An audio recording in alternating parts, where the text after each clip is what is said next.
We know now how big of a difference that you make in the lives of these refugees that you work with. But what difference do you think it makes vis-a-vis how the world perceives these refugees through your art? The word refugee can be very stigmatizing, right? It can be something where we use a word like a label, right? Saying, oh, you're a refugee, you're coming, and in some cases, there's a lot of xenophobia. You're coming to take our jobs. You're coming, nobody wants to be a refugee. Nobody wants to leave their home. They do it because they won't be able to live if they don't, right? They're in horrifically compounding traumatic situations that are making some of the hardest decisions of their lives to leave the home that they know and to leave everything that they've worked for. That imagine everything you've ever had in your life disappears in one day, right? And that's an impossible thing to fathom for most people. And so, one of the things that we've been working really hard to do is this image that many people have in their eyes of imagining a child in poverty with flies in their eyes, who are going through starvation, who are experiencing trauma, or who may, we have this very specific idea, and I say we, within the quote unquote developed or the Western or the global North type of a community, that how do we change that paradigm?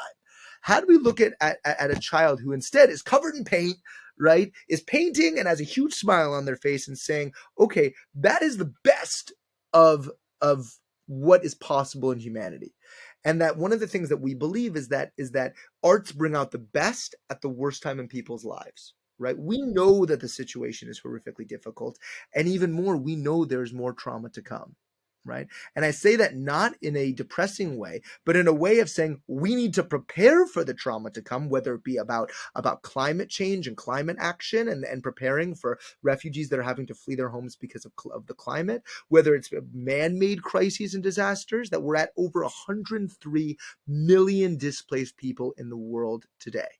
That number, 103 million, it's unfathomable, right? That's impossible to try to imagine.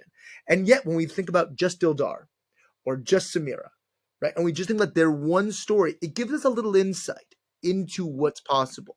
So what I think we really need to do is to resculpt and recraft the narrative around refugees and say, actually, because they have been through this experience, they are the ones who need to teach us about how to deal with these experiences. And that we need to shift that paradigm of saying we're here to help. We are not here to help. We are here to share, right? We share whatever we can, and we learn sometimes way more than we could ever give, right? And I think that differential of being able to have it be an equitable and mutual sharing process says you have the local brilliance and wisdom. We just need to make sure that you're able to make a living while doing it. We need to make sure that what you've learned can be applied from, let's say, the Syrian refugee camps, can then be applied to the South Sudanese camps, right? And if we think, for example, I think storytelling is the foundation of culture. I think it's the foundation of what makes us people, what makes us human, right? We love movies, we love books, we love TV shows, right? Storytelling is the foundational component of what makes us connect with each other. And one story that I thought was just absolutely remarkable from the Syrian camps was that I was working with an incredible man, and it's actually two different men, Muhammad Ibrahim and Samir. And these two guys, I was talking to both of these guys, who were kind of two of our two lead artists, one in Jordan and one in Lebanon. And I'm working with them, and I had this conversation. They said, Max, what's the hardest question you've ever been asked in your entire life? And I said, I don't know. That's a hard question, Muhammad Ibrahim and Samir. That's tough. I don't know. How about for you? And he said, when my 4-year-old son was asking, why are people trying to kill us? And they said, I don't know why people are trying to kill us, but we don't hate anybody. And I remember Muhammad Ibrahim told me, he said, I don't hate anybody, but I have seen my children starving and not being able to give them water or food. And it's the worst feeling in the world. And I remember Samir said, I got shot 3 times, twice in the back of the neck and once in the back when he was fleeing Syria into Jordan. And he said, in spite of all of this, every day is better than the last. And I said, what makes you say that, Samir? He said, because we are still alive. And that making art is what makes me want to wake up in the morning. It's what gives me something to look forward to. It's what gives my children something to look forward to. And when we look at that idea of a behavioral ideation of the future, right? We all want something to look forward to, something we're excited about, right? And no matter the context, people are thirsty and hungry for a reason to have something to look forward to. And I think if we can use the best of culture, which is the arts and creativity and cultural expression, that is what I think can change the paradigm of saying, actually, we need to look at these folks as a strength rather than as something that might be viewed as negative or a weakness. But actually, we need to do the exact reverse. And I think that that shift is not easy. It's not easy. It's a lot easier to talk about it than it is to do it. And it's far more easy to be cynical than it is to actually find solutions, right? It seems overwhelmingly giant when you look at the global migration crisis. What's much harder is to say, listen, we know we are fighting for a droplet of healing in a sea of pain. We know that, yeah. But that one colorful droplet can create ripples. And if there's enough droplets and then there's enough ripples, we can change the trajectory of how the global migration crisis is being viewed and how we can get institutions like the World Economic Forum, UNHCR, the US State Department, the European Union, how can we get them to support this and change their policies to say, when we're trying to give quote unquote aid or assistance or development support, how do we make sure that the pre-existing strengths of those communities is put at the front? Right? So that when it's happening, it's not being done instead, it's doing to catalyze, right? It's being implemented to be able to be a vehicle of transformation. That's the shift that we're really fighting for. And the reality is, it comes through resources and through funding. It also comes through local wisdom.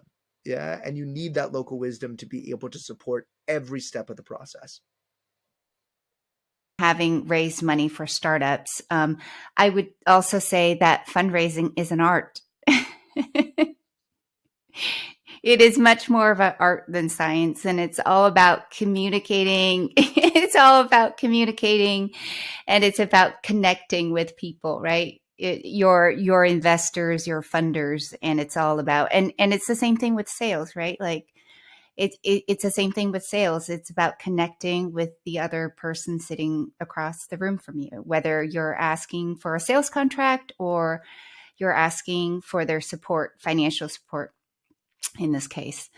Um, can you, what is the one piece of business advice? I guess as an artist starting a social enterprise or as an artist starting a non-for-profit organization, you probably get a lot of unsolicited business advice, especially in the early days.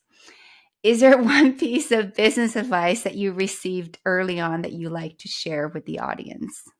When you're working in arts and culture, I think having really realistic expectations is essential.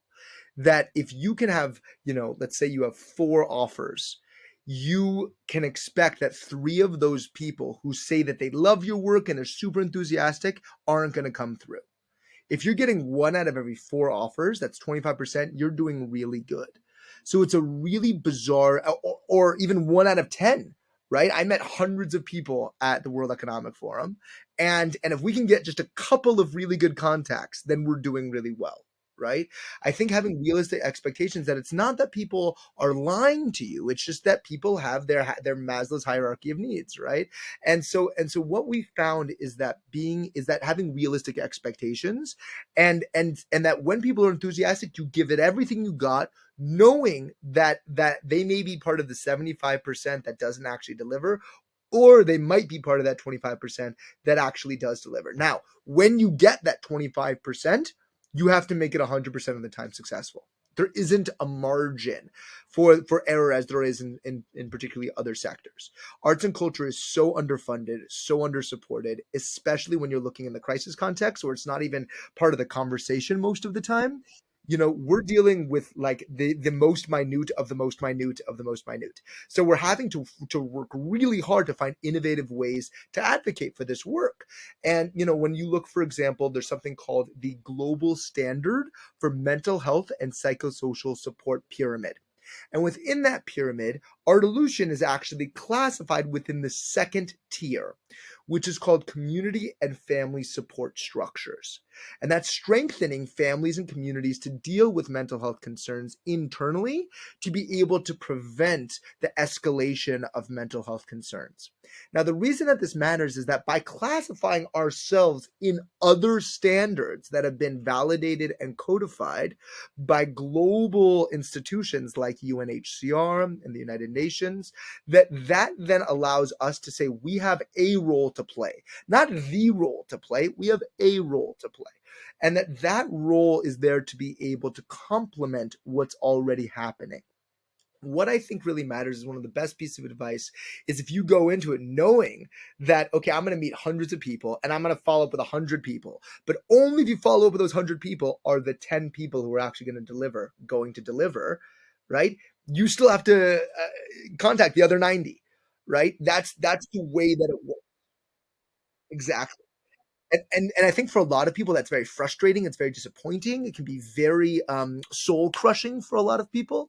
But if you go into it knowing that before you start and preparing yourself for that kind of endurance, it is an endurance test. It is a diligence test, right? And I say that for any social entrepreneur who's curious about the arts and culture in the non-for-profit sector, is that it is tough. Like during COVID, there was a study that was done from the National Endowment of the Arts in the U.S. that said between 70 to 80% of arts and culture non-for-profits in the United States that grossed under $1 million a year had to close down their physical doors or fully close down, right, during COVID.